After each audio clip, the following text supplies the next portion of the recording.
Hi, I'm Mayor Jim Strickland, and I'm pleased to say that the state of our downtown is strong.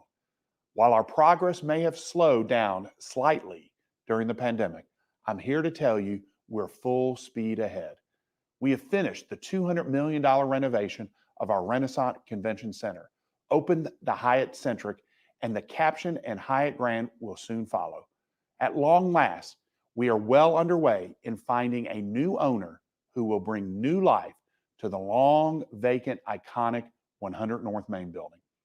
We have started construction on a new Tom Lee Park and near completion of the Cossett Library renovation. And the best part is, these are only a few of the great projects happening in our downtown core. It's a great time to be a Memphian, and I'm so excited about what the future holds for our city.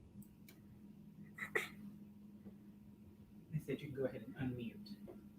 Good morning. I am pleased to be here with you on behalf of Shelby County and Shelby County government. With 950,000 residents, we are the largest county in the state, and we are the proud home to 7 great municipalities: Arlington, Bartlett, Collierville, Millington, Germantown, Lakeland, and Memphis, the most important city in the region. And downtown is one of the most important neighborhoods. That's why the work of the Downtown Memphis Commission is so important. They've had a string of successes. They have helped lead on a brand of urban development and adaptive reuse that you won't find anywhere in the rest of the country. The old U.S. Postal Services building on Front Street is now the University of Memphis Law School. The old Lauderdale Courts housing projects, one of the last housing projects in Memphis and one of the places where Elvis Presley lived, is now swanky apartments for millennials. A guitar factory has been transformed into the international headquarters of FedEx Logistics. I could go on and on.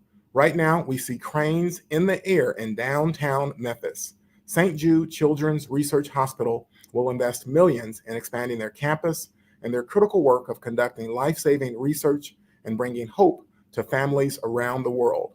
We are all proud of what's happening in downtown Memphis, and we can't wait to see what's next. Thank you for tuning in, and welcome. Good morning. I'm Kevin Kane, joining you this morning from the Renaissance Convention Center, where just a few moments ago, Mayor Strickland pointed out as one of the shining examples of the momentum that downtown has. You know, when you look at what's taken place over the last few years, our downtown has really been transformed as we have expanded our district with the Snuff District on one end, and of course, all the new developments of South Main. More and more people continue to move to downtown, and more people continue to visit downtown. We call downtown Memphis our shared neighborhood. And as a result of that, millions of visitors find their way to downtown on a regular basis. Our hotel expansion continues to grow.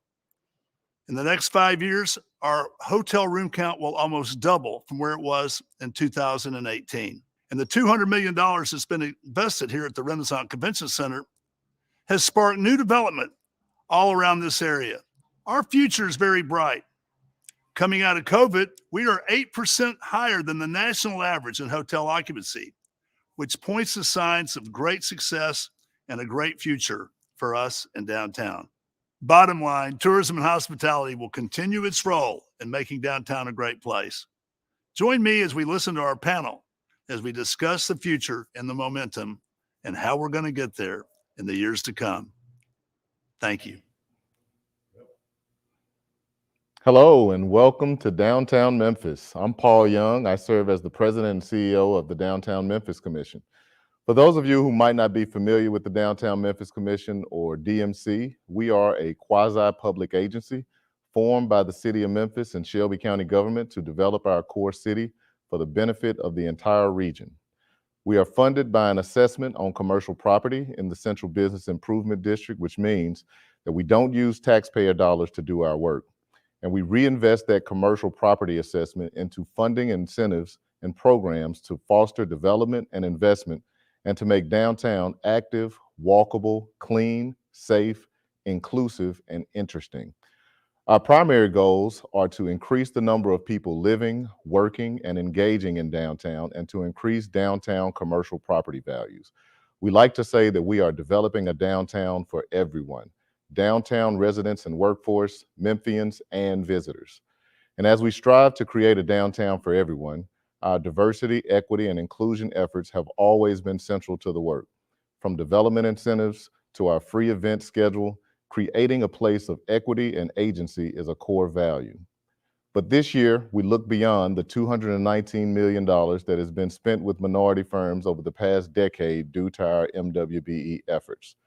This year, we shifted our tools and programs to encourage more, to fuel emerging developers and to spur growth that could create generational wealth, the type of wealth that changes communities and changes lives. We also took some other big swings this year. Together with the City of Memphis, we presented a development opportunity for 100 North Main that was met with an amazing response.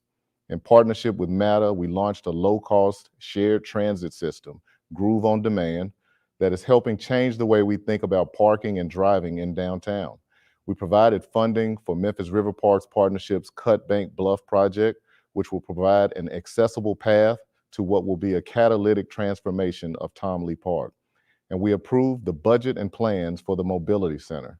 More than a parking garage, it will serve public transit, people-powered transit, and will be a connector within the core district. Over the next hour, we will share a bit about your downtown as it is today, highlighting some recent investments and projects, some stats that reflect our upward trajectory, and talk about the future of our core city. I would like to personally thank the tremendous staff at the DMC who work tirelessly with our volunteer boards to advance our downtown, and I'd like to thank the city and county governments for being wonderfully collaborative partners. And I would like to thank you, our stakeholders and community, for your contributions, times, and commitment to downtown. So let's go.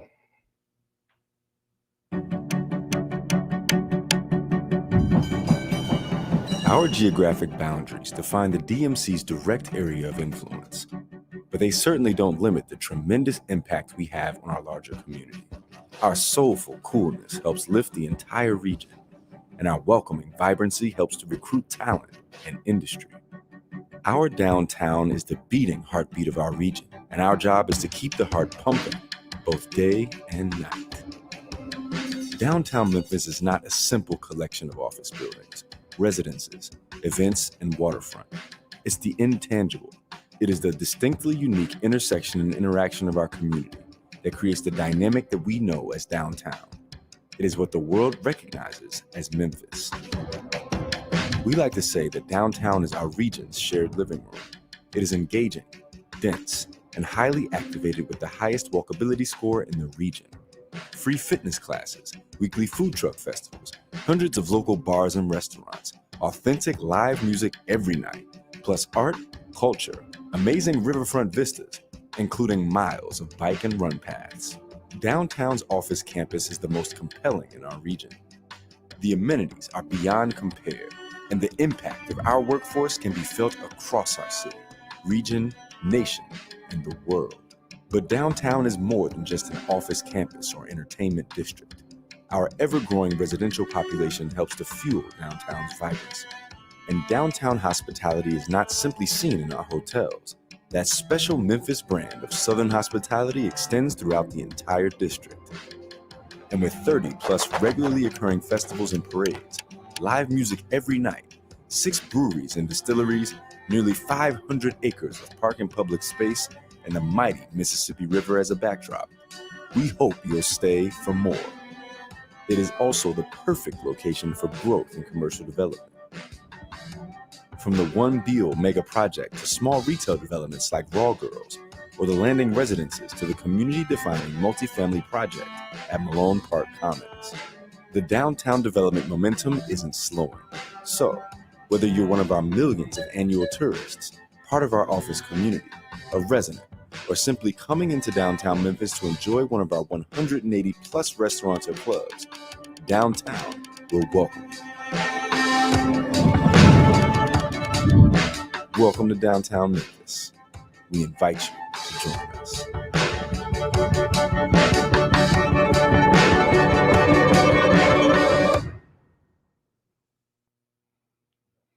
I always enjoy it when I have an opportunity like this to step back and appreciate the results of the work. When I look at downtown Memphis in this way, I not only see the impact of tremendous investment from our development community, business owners, and stakeholders, but I see the potential for even more. So let's look at some of the specific highlights of this year. This year, the Downtown Memphis Commission has seen the culmination of our work yield big projects and big benefits for downtown. 31 total projects approved for incentives, 47 projects given design review board approval. And major projects like the Mobility Center, Cut Bank Bluff, and the purchase of 100 North Main hold great potential and continue to advance. We've also seen major work by our Blue Suede Brigade and Clean and Green teams as they continue to be motivated to bring a welcoming spirit and atmosphere of hospitality and comfort to our ever-growing downtown populations. And our communication and community engagement work has never been more important, with innovative new strategies and programs that have not only maintained, but grown our audiences. We have also seen the completion of many significant developments that have a positive impact on downtown vitality, including the Hyatt Centric and the Landing Residences at One Beale, the Hub Plaza, Slim and Huskies, Handy Park renovations, and FedEx Logistics, just to name a few. But we are never satisfied with status quo. As we look to the future, we will review our pilot program in an effort to make it an even stronger tool for our entire community. We will keep our activation and community engagement efforts thriving. We will continue to be guided by the core principles defined in our internationally award-winning Downtown Master Plan. And we will use our full complement of tools and incentives to drive the larger catalytic projects such as the Walk, the Mobility Center, 100 North Main, Brooks Museum, the Historic Snuff District, the Riverfront redevelopment, and One Beale. And this is just a sample of the activity taking place and on the drawing board for the future. We urge you to visit our data room for detailed information on incentives, programs, developments, and activities. It's a one-stop shop regardless of your area of interest.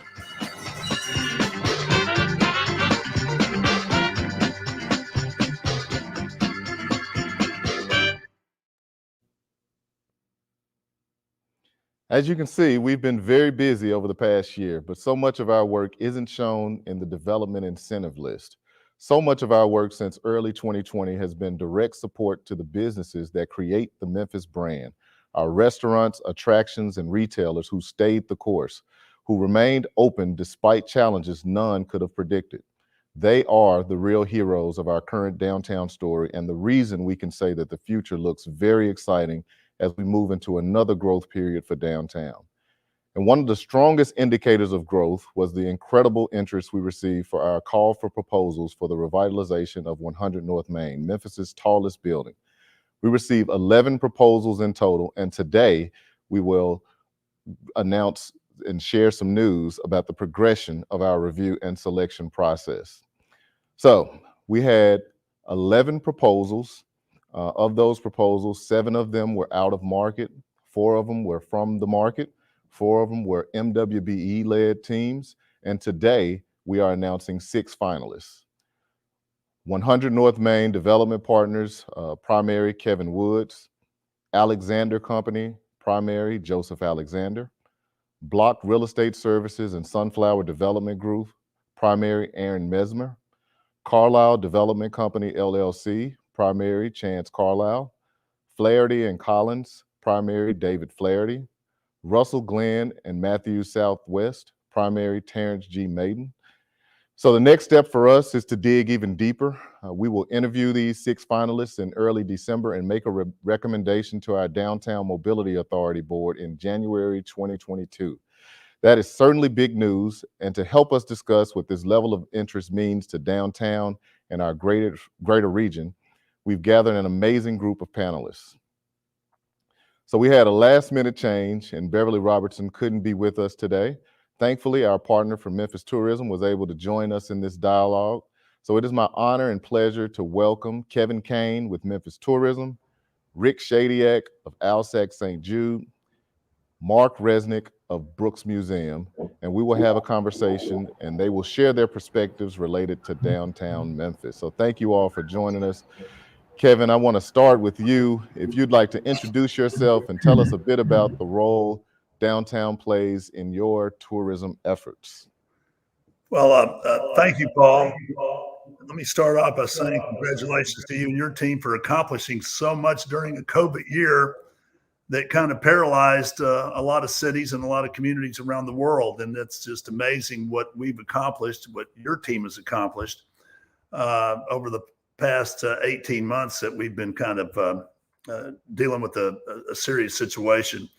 You know, at Memphis Tourism, we took a big hit during COVID, but nevertheless, we were able to see the completion of the $200 million plus renovation of the Resnick Convention Center, which is the primary meeting and event place for Shelby County here in downtown Memphis. And of course, the addition of many new hotels led by the Carlisle project at the corner of Beale and Riverside Drive, with the beautiful collection of Hyatt hotels, starting with the Centric and soon to be followed by 2 other Hyatt properties over the next year or two. So things are on the move for tourism and hospitality, and we're just very excited about Memphis's future, and especially downtown's future as we look over the next few years.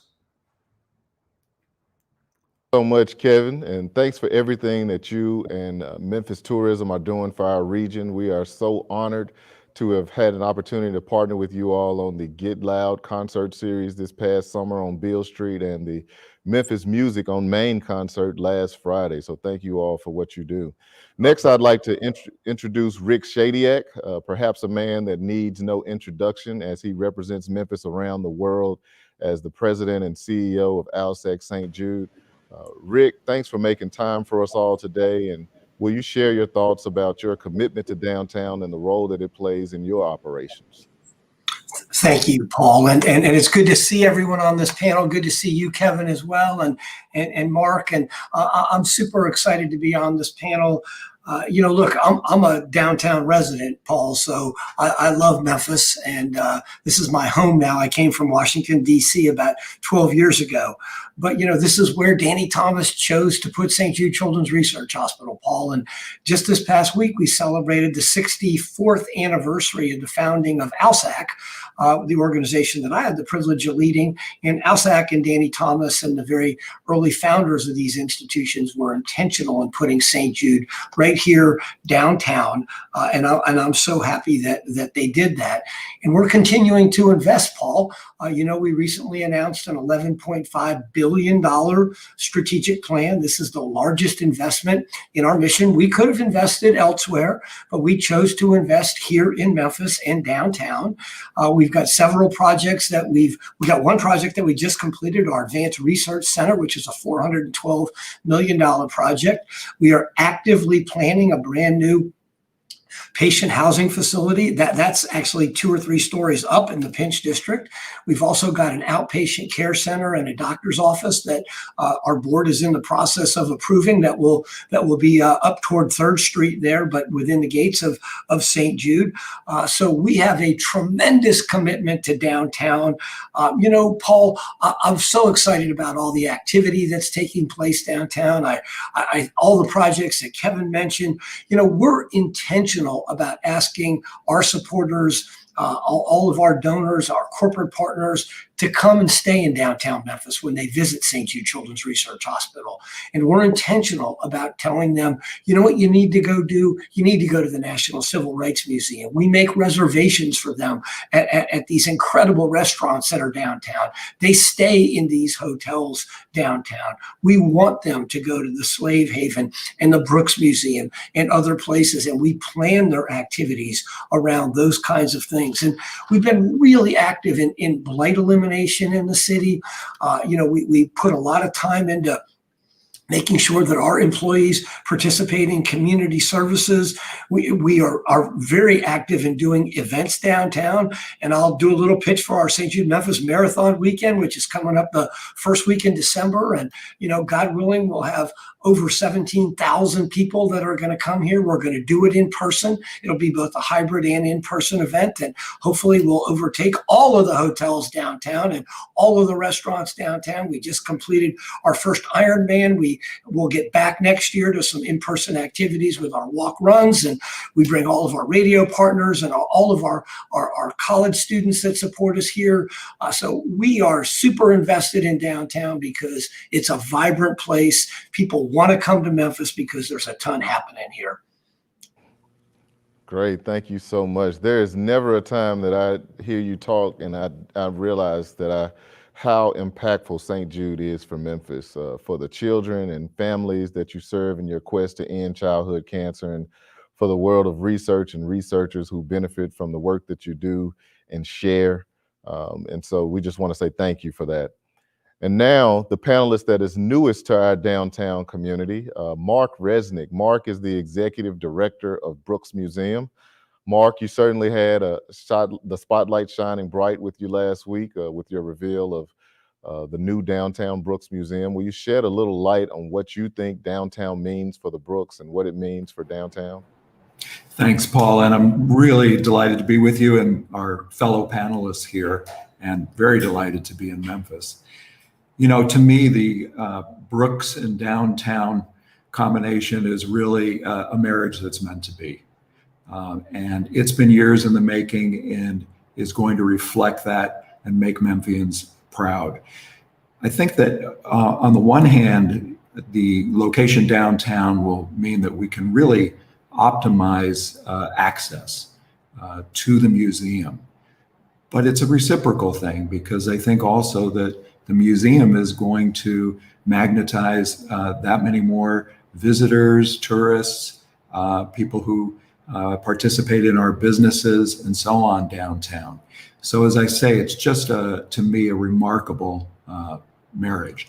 I think that it gives us also an opportunity to make some new friends and to make new partnerships. And I want to say that at the same time as there is all this newness about which we're excited, we remain for now very vibrant in Overton Park. And so in terms of partnership, for example, it's going to be new plus existing partnerships. And I think we're going to be all the stronger for it. Couldn't be delighted more to be here with you and yours this morning. So much, Mark. We are honored to have all of you with us today. I look forward to having an open and robust discussion about downtown. I encourage the audience to ask their questions in the comments, as our team will be monitoring as we proceed. We'll attempt to cover a lot of ground in the next 30 minutes or so. So Kevin, I'm going to kick off the first question with you. You mentioned the completion of the Renaissance Convention Center and all that means for downtown, but can you just speak in general about what the future of tourism in Memphis looks like, and when will we see the return of conventions and business travelers, and what are the recreational visitors coming? Just give us a picture of what tourism looks like in the future. Thank you, Paul. In 2019, pre-COVID, we were setting records in tourism and hospitality. Over 13 million visitors to our community in 2019. In the first 2 months of 2020, we were passing the records of January, February of 2019. So we were off to a great start before COVID hit. Over 50,000 people employed in our industry. And we had a lot of momentum going on, as the mayor likes to say. We had a lot of momentum going on in tourism and hospitality with the convention center, which was under construction, and the new hotels that were coming online, and new restaurants and new activities, especially outdoor activities, which, by the way, during COVID really played to our strengths. People don't realize, Rick just mentioned a few moments ago, the St. Jude Ironman that we had out at Shelby Farms. Man, what a home run that was. It was pouring down rain that day, and they loved it. Can you imagine what it's going to be like when the weather is beautiful? But that amenity Shelby Farms, that is, along with the outdoor activities like Ironman and the St. Jude Marathon, and in our parks and our green spaces and our 130 miles of bike lanes throughout Memphis and Shelby County, just really positioned us very strongly for outdoor activities. And outdoor recreation is something that's very important to our future here in tourism and hospitality, as well as important to the residents that live here in Memphis and Shelby County. When you look at the Renaissance Convention Center, people say, well, what would that do for us? Let me just say that we needed the Renaissance Convention Center. We needed that facility brought up to current standards for our local partners. St. Jude, which obviously is saving lives every day, but they are important to tourism and hospitality in this community. Their meetings and the events that they have at the Renaissance Convention Center, we were not a good stage for them. We actually probably brought them down having that facility. The same for AutoZone that has a national sales meeting here, FedEx and others that want to have events and meetings in their community, but the convention center was making it very difficult for them. Now I'm proud to say that a beautiful state-of-the-art convention center, the Renaissance Convention Center, is important not only for our locals, but will open many, many doors, just like the robotic conference that we just hosted just a month ago, of opening new doors for us to bring people to our great community. So our future looks very bright. Thank you for that, Kevin. Rick, so I think all of us had to learn to be flexible over this past year with COVID and all that it brought. So just looking at your non-patient facing workforce, how has telework impacted the day-to-day operations of ALSAC? Well, there's no question we're in a period of change, Paul. I do want to just really piggyback on what Kevin said, and I promise you I'll address that. Hey, Kevin, I just want to compliment you and your entire team and the city on the Renaissance Convention Center. You know, I have the privilege of traveling the country and literally the world talking about ALSAC and St. Jude Children's Research Hospital. And this is a state-of-the-art, first-class amenity that we have in our city now, and we will be proudly displaying the Renaissance Convention Center and featuring it in all of our events. We think it's just fantastic, Kevin, and I want to just commend you guys, and I want to tell all of my fellow Memphians, we need to go check it out, man. It's an incredible asset for our community and puts us in the upper tiers all across the United States. So we're excited to partner and to bring more and more supporters here. Look, our workforce is adjusting to what's now, I guess, a new normal, Paul.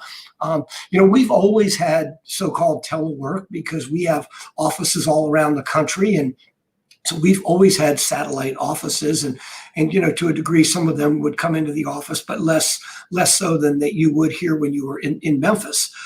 So we have about 1,500 employees right now, and overwhelming majority of them are coming into the office regularly. And, you know, I've asked them to come in 3 days a week.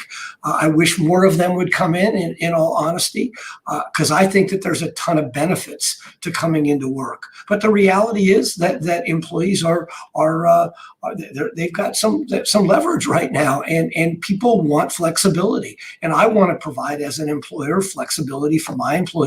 So we've created a hybrid work environment where they're going to spend some time at home and also some time here at the office. We think being in the office is important for your professional growth, for collaboration, for innovation. And Paul, you know, I also think it's important for our city. And I talk to our employees about that all the time, that we need to support local businesses. We need to go to the coffee shops, and we need to go to the restaurants and have lunch, and we need to drop off our dry cleaning and things like that and support local businesses. Go out for a drink after work. That is so critical. And we've unfortunately lost that a bit with COVID. And I'm a big ambassador for trying to get some of that back, because we need our small businesses to thrive, to make Memphis thrive as well.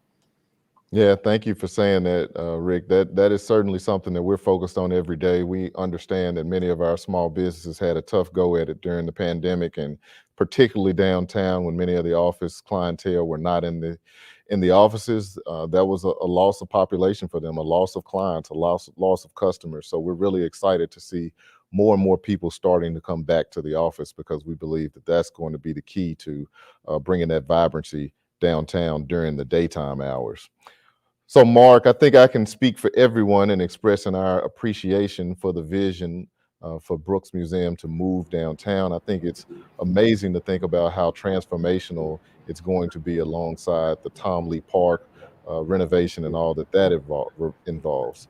So it's going to be a great addition to downtown for citizens and tourists. With all that said, what are you most excited about when you think about operating downtown?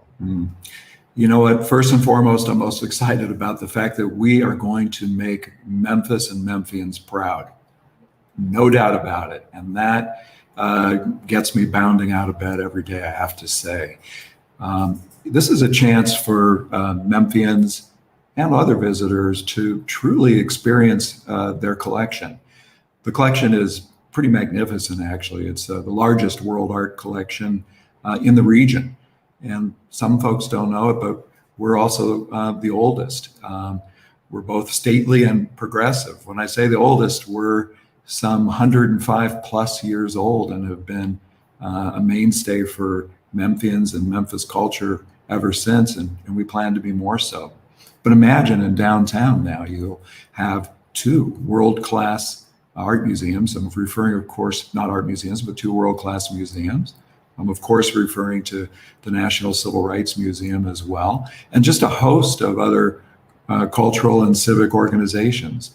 We're dying to partner with them, and we've already started those efforts. So those are really some of the things that are making me excited, and they, in many ways, come down to us now being in just a fantastic location to be in downtown.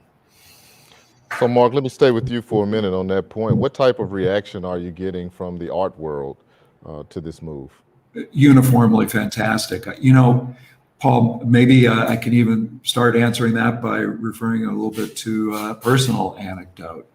I had a decision to make in my own career about whether to remain in Los Angeles and in the museum world. And I, of course, reached out to a lot of art world luminaries just to really get their feedback on this momentous move I was going to make. And I can't even convey to you the level of excitement they had. There's something very special, of course, that can happen. And it's maybe once I don't know, it'd be probably an overstatement to say it's once a century. But when you get that alchemy of great philanthropists, a city that is really ready to embrace its cultural organizations, the fact that the city here has so supported this effort by helping us to build in downtown in Memphis, I could see is really willing to take those risks and make those investments. That's kind of a combination that's irresistible. And the more and more I heard from other arts leaders, and we're talking about, you know, people from the National Gallery of Art, a little place in Washington, D.C., you know, and on across the country. And they were just saying, you know what, Mark, this is something that we ourselves would have envied at certain points and go for it. So that's a little bit of the personal part. Otherwise, the reactions have been uniformly like that from other quarters. We have a terrific building committee, and they started out on a kind of a worldwide tour to make sure that we were attracting the top museum architects in the world. And they basically had to weed out heavy hitters and came up with the strongest, arguably, in the world. That's Herzog and Demeron. And, you know, in the architecture business, as you know, winning the Pritzker is like getting the Oscar, and they've done that. But also, they've been paired here with a fantastic Memphis architecture firm, Archimania. And that combination, again, is going to give us the best of all worlds. So I think we're getting great reception coming from our building committee and our communities. And I've not heard really a negative word. I think that there are folks who, of course, and with good reason, are very attached to our present location. And the more we've communicated with them, about the benefits also of downtown, and that we intend over the coming years to remain vibrant in Overton. It's interesting. I've had folks come back to me and say, you know what? The more we've learned about this, we're all in. This is the city's art museum. And so that, I think, is going to really motivate us going forward. Great, thank you, thank you. So Rick, I'm gonna toss this next one to you. So we know that collaboration is a core value at ALSAC St. Jude, as you all freely share your research throughout the world. So how does that same spirit of collaboration play out when you're planning for expansion and growth? Do you think your investment in downtown helps to spur further investment? And please just share your thoughts on that with us. Well, Paul, we're all about collaboration, and you and I have had conversations together. I've had conversations with your predecessor. We collaborate with the city all the time in terms of planning the work and the expansion that's going to take place here on our campus and in the surrounding neighborhood. So we're always looking for ways to partner with the community. We let the community use our spaces. There's properties that I'm not going to say publicly, but there's properties that the community enjoys rent-free, or basically $1 a year kind of rent. And we're proud of that. We partnered with the city on the pinch plan. I was really proud to partner with the city and also some of the key stakeholders in the city. Fred Smith and Pitt Hyde and Bill Rhodes and others that helped me secure. It was about $38 million, I believe, $48 million for infrastructure work in the city. A lot of that money came from the state. People said, Rick, you're never going to be able to get money from the state up here for infrastructure work. We got it in connection with, the expansion of the St. Jude mission. We work with the Memphis Medical District Collaborative. I want us to be leaders in all of our initiatives with the MWBE. I think we're always toward the top. I want to stress all the time about the importance of buying local, hiring local. We're continuing to invest in the city. Both organizations, St. Jude, it looks like, are going to hire well north of 1,000 employees over the coming couple of years, 5-6 years. And ALSAC will probably be hiring, between 400 and 500 employees in that same period of time. I'm hopeful that many of them will ultimately want to live downtown, not only work downtown, but live downtown. We partner with the Memphis Medical District Collaborative on a Live Local initiative. And then, the other thing that I take great pride in is our service to the community. I want us to constantly give back to the community. And we partner with some other not-for-profits in the community. And we're here. I will personally meet with you. My team members will meet with other not-for-profits in the community to share our best thinking on the state of philanthropy and the best way that you can fundraise and create awareness for your various brands. And Paul, we also will continue to make sure that all of our visitors enjoy the tremendous amenities downtown. So collaboration is what we're all about, and we want to continue to collaborate because we just want to be great corporate citizens here in downtown.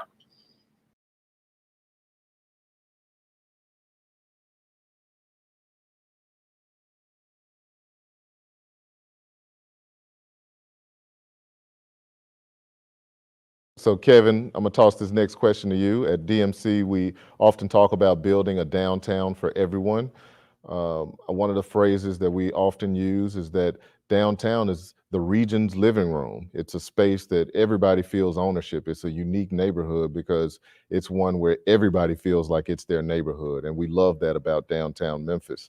Oftentimes we get questions around how does the investment in downtown help everyone? And so I'm gonna ask you the same question relative to tourism, given that downtown is really the heart of where tourism is focused in our community. So how does the greater Memphis economy benefit from tourism and tourism dollars and your efforts?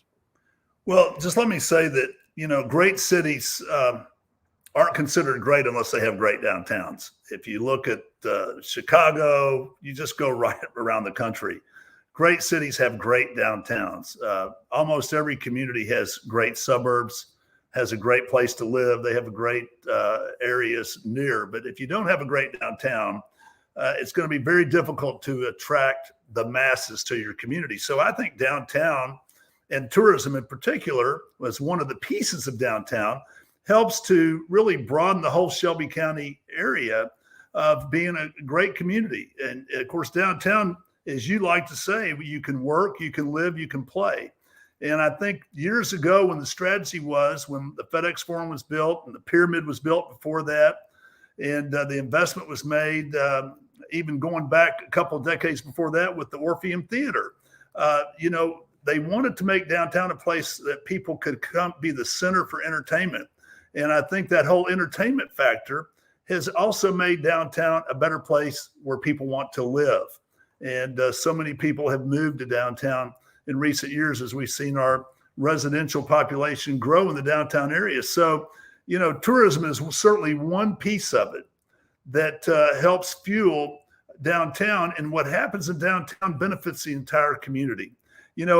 As I said earlier, before COVID, we welcomed close to 13 plus million visitors in 2019.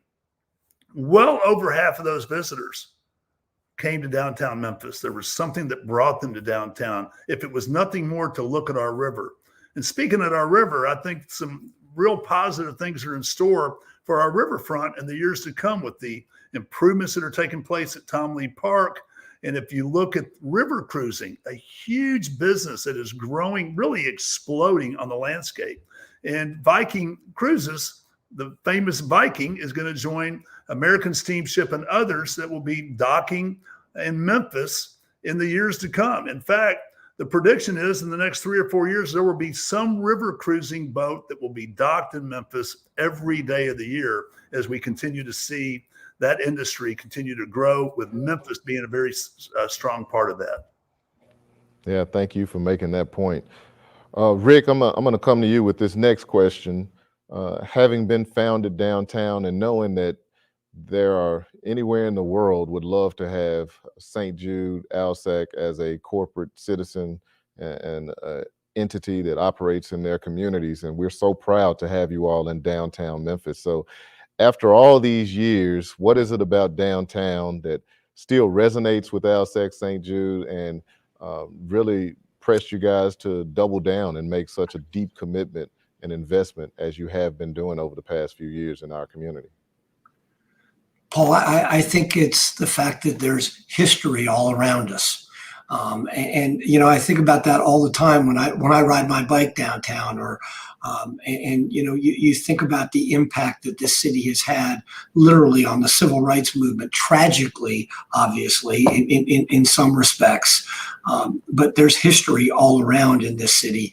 And I reflect on that a lot. Let's remember that we opened our doors in 1962. That's before Dr. King came to our city and sadly was assassinated here in our city. So we knew that this was a segregated city when we opened our doors, but we wanted to address that.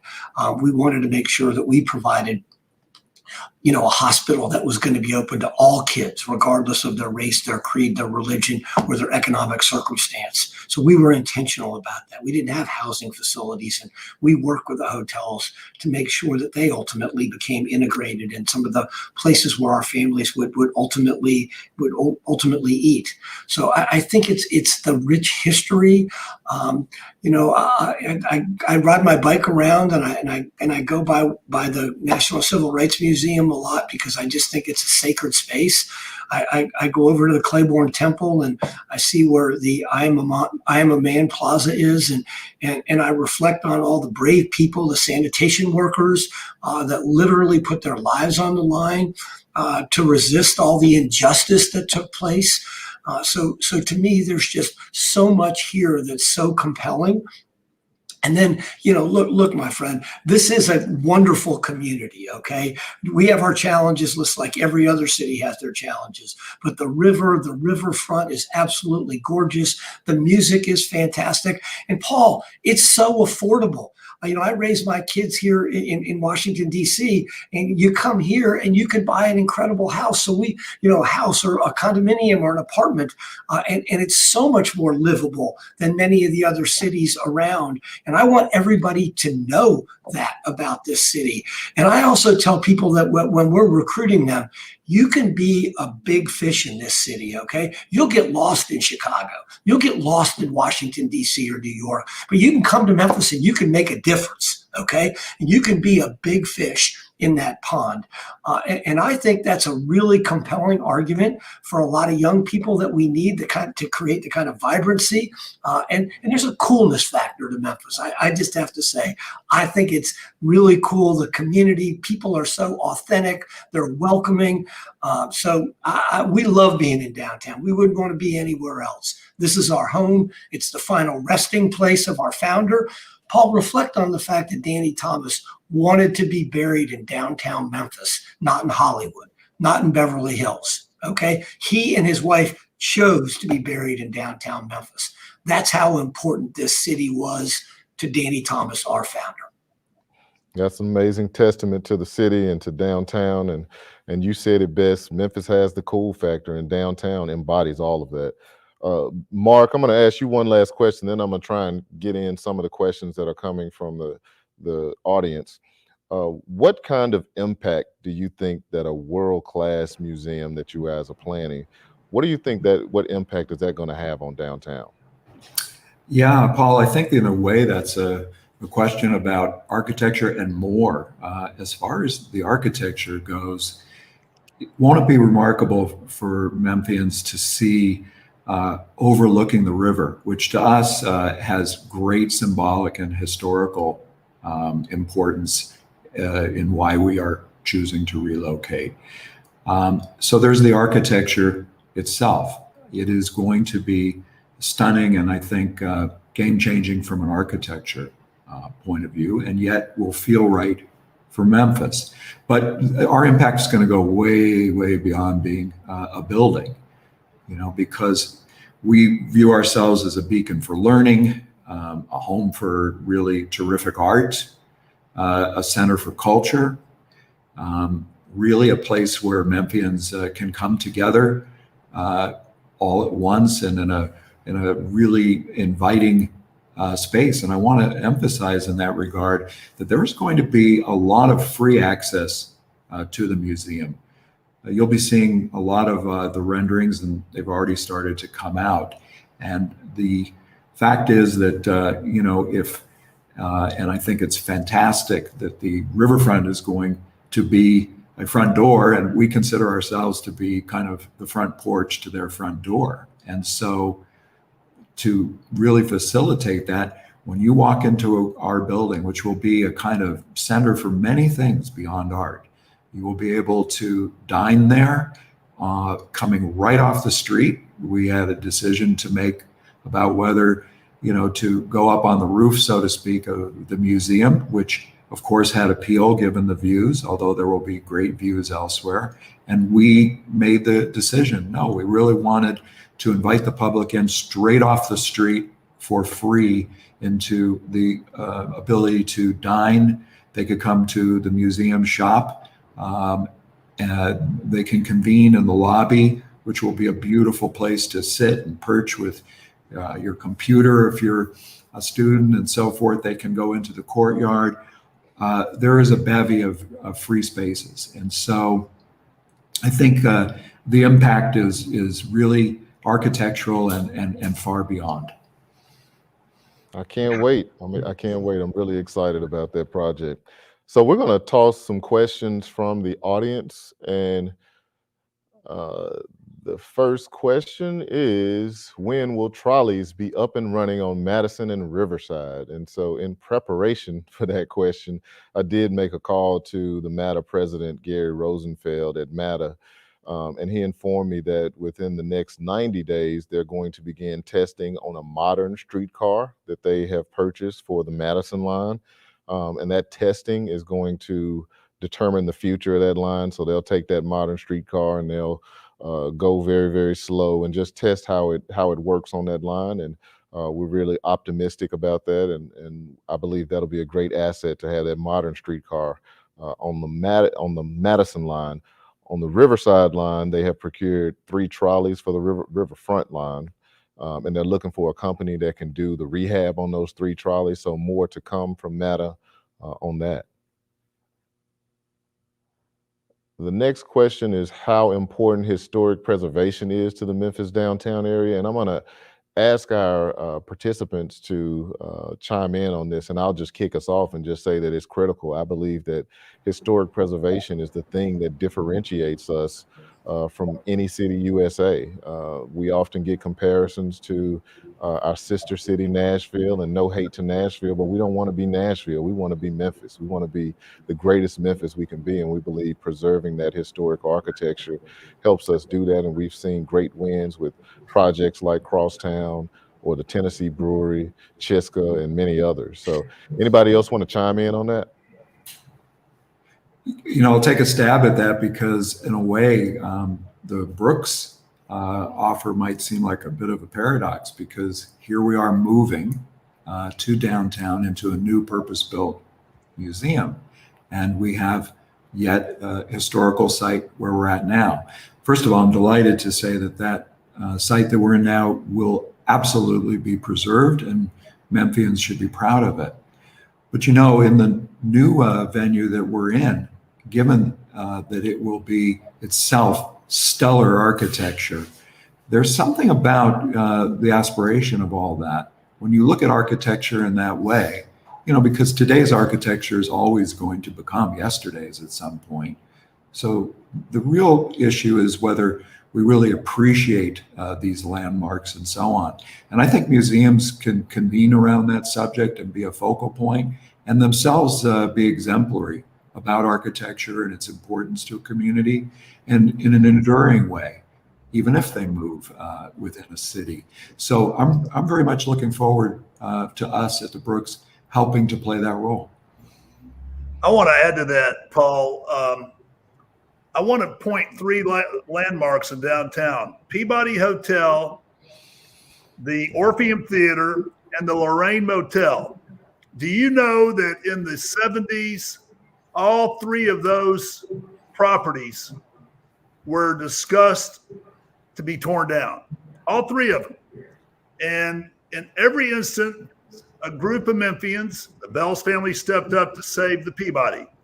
When Jack Bells purchased the Peabody, he went to the hotel experts and said, I'm going to reopen the Peabody Hotel.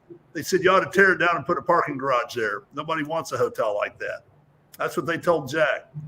It was a banker, Mr. Matthews from Union Planters Bank at the time, and others that got together to say and formed an organization called the Memphis Development Corporation to save the Orpheum Theater that had been closed. They were going to tear that down. Movie theaters had moved on, and the future of that was very much in doubt, and that was being discussed. And of course, the Lorraine Motel on many occasions was discussed to be torn down until Chuck Scruggs and D. Army Bailey and others got together to think of creating a National Civil Rights Museum, the Civil Rights Museum that we know today. But where would downtown be today with those iconic places if they were gone and they were replaced with whatever you wanted to put there? In addition, Beale Street. What if Beale Street would have been raised because urban renewal had discussed about tearing Beale Street completely down? What if Beale Street was just a collection of restaurants and bars and entertainment areas that were just brand new, shiny buildings, and you didn't have any of the history and character of what Beale Street was 100 years ago and before? So, I think adaptive reuse and our heritage is something that's very much important to us. And it's something that I think is a selling point that makes Memphis unique. And as Rick said earlier, has the coolness factor that attracts people here. And it gives people something to remember when they come here. You can go to a Starbucks anywhere in the country. You can go to shiny buildings anywhere in the country. It's those unique things that you see. Why do we love going to Europe? Why do we love going to London, where I was a week ago? And when you see Big Ben, you see Parliament, you see all those great historic places. What if London was just a bunch of, if they tore all those buildings down, where would they be today? Well, I think Memphis is in the same boat. Where would we be if we didn't preserve our history like we've done a great job doing? Thank you so much for that history lesson. Those are some important projects and assets, and I don't think everybody fully comprehends the history of that. So I have one question I wanted to throw in here, and then we're going to close it out shortly thereafter.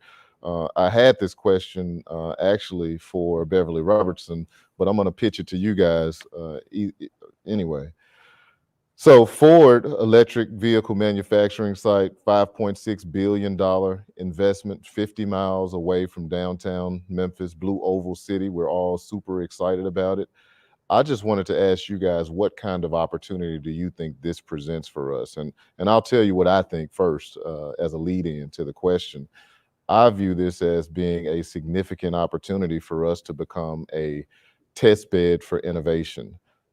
If we can stake a claim, we're adjacent to the largest electric vehicle manufacturing facility in the world, and it's going to happen 50 miles from here. So how can downtown Memphis and the city itself position ourselves to become a test bed for electric vehicles, autonomous vehicles, leveraging smart city infrastructure, thinking about our downtown corridors and how we can use public Wi-Fi and allow that public Wi-Fi to actually speak to the vehicles with some of the innovations that are happening, thinking about that smart city technology to take us further as we think about parking, public safety, solid waste, all of the different applications for cities. I think we can utilize with smart city infrastructure, and pairing that with this new investment is going to be major for us.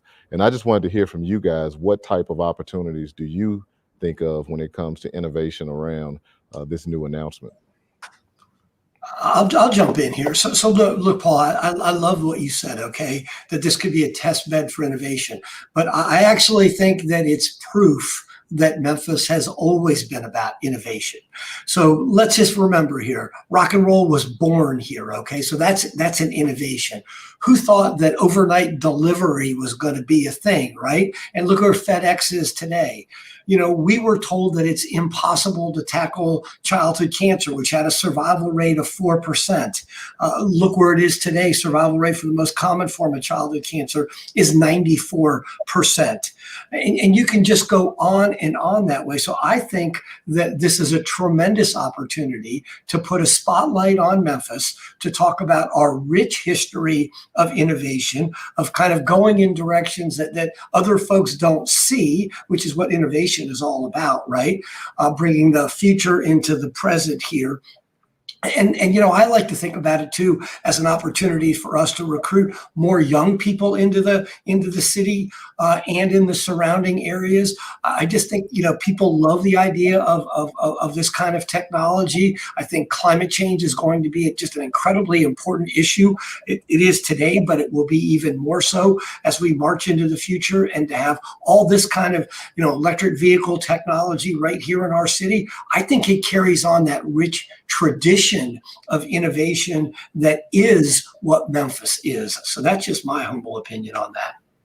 So I'm gonna put a pin there. Go ahead, Kevin. Just very quickly, I mean, to back up what Rick's talking about, you know, the 5,800 jobs is one thing, but it's all the innovation that will expand and will spawn as a result of having this facility so close to Memphis. It's not about the 5,800 jobs to me. It's about all the other economies and businesses that are going to grow as a result of that and come to Memphis. And I just want to say one thing, and I'm going to be quiet. Don't forget, one of the biggest challenges in America today and around the world is water. Water is like gold, and Memphis has wonderful water and a very good supply of it, which is going to pay dividends for us for decades to come. So when you put it all together, our future is very bright. Great. So I'm going to ask you guys to answer this in 10 seconds each. What thing are you most excited about for the future of downtown, whether it's a project or anything that's coming to downtown? And I'm going to start with you, Mark. I think I know your answer, but go ahead. Yeah, well, I said it before, the chance to make Memphians proud and come together Every great city also has a great and flourishing museum, and coming into downtown is going to make us even more able to be that. So that's probably my answer. Thank you, Kevin. Well, I'm going to steal something from Rick Shadyac.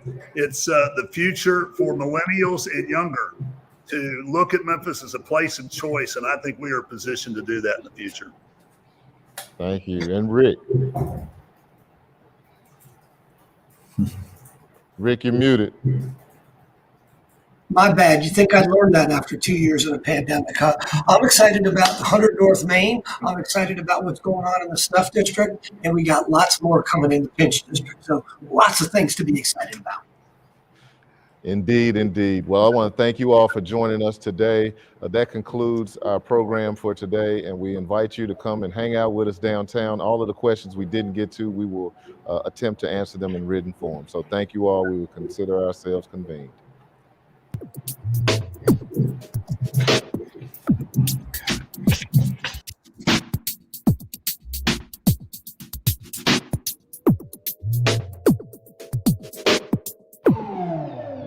Again and again.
again and again.